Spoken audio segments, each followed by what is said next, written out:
Hi friends, welcome to my new blog. जागर दिन आमे जाइथिलु आम गाँ हरिराजपुर रे थिबा पश्चिम शंभु सोमनाथ मंदिर को।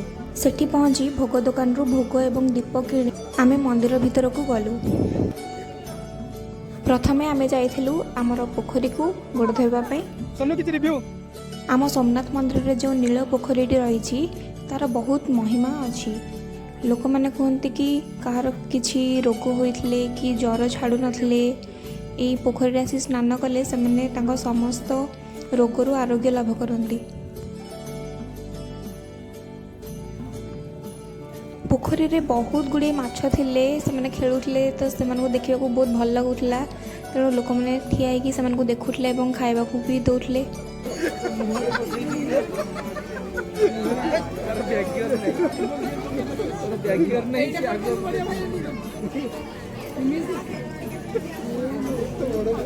गोटे घटना बहुत दुखित घटला। केतेक असामाजिक लोक मैंने पोखरी रे प्लास्टिक जरी ग्लास आदि पकई देथिबारु माछ मानक चल प्रचल रे असुविधा होउथला।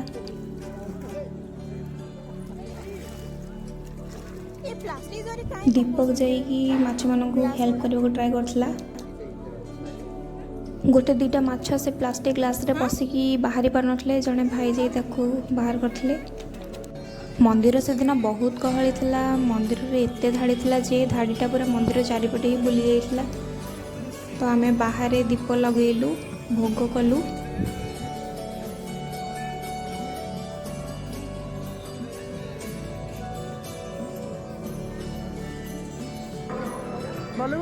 कैमरा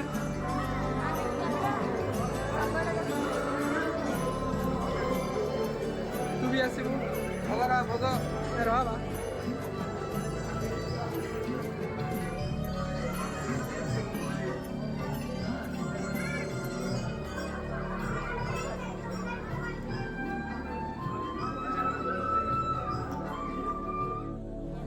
मंदिर रे से दिन बहुत सुंदर साजसज्जा होइथिला। मंदिर रे बहुत गहली थिले मध्य बहुत शांति लागुथिला।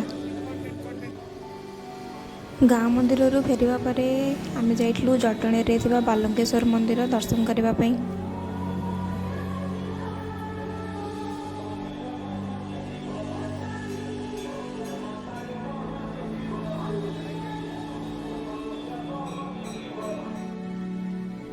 सेठू दर्शन करी घर को फेरिबा परे मु पिटली दही सरबत जोटा कि मामा बनैथिले मो पई।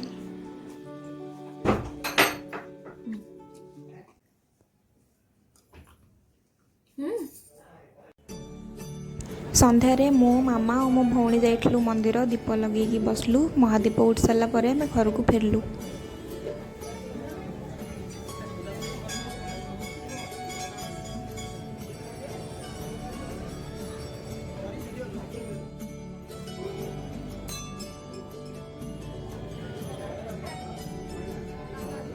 जागर ओषा मोर बहुत प्रिय, कारण मु सबु बेले महादेव को मो पाखापाखि रही अनुभव करे।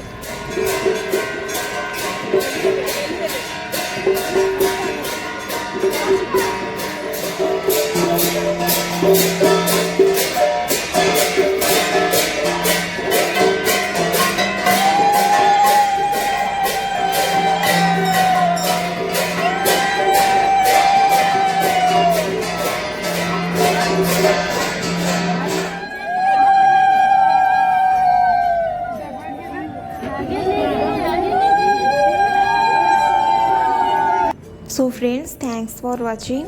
देखा नेक्स्ट वीडियो रे। Bye bye.